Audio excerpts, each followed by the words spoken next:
কয়টা টিকা দেন, কয়দিন ধরে কিছু খাই না।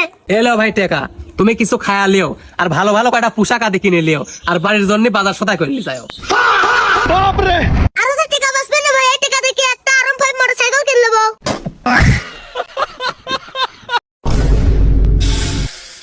আল্লাহ তোমার ভালো করুক। আগে তোরে ভালো করে।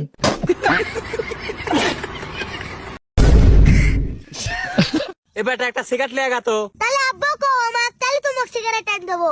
আব্বা একটা সিগারেট আনি দাও। এটা শালা এতবার হয়ে গেছে, বাপ একদিন সিগারেট কিনাবো। ভাই কত টাকা ভিক্ষে দেন, আব্বা অসুস্থ, চিকিৎসা করেন লাগবে। কে রে বেটা, শালা তুই কি করছু রে? এনা আব্বা রে। দর্শক, গরিব মানুষ দিন আনি দিন খাই, শরীর স্বাস্থ্য দেখে মানুষ মনে করে পিনিক খাই।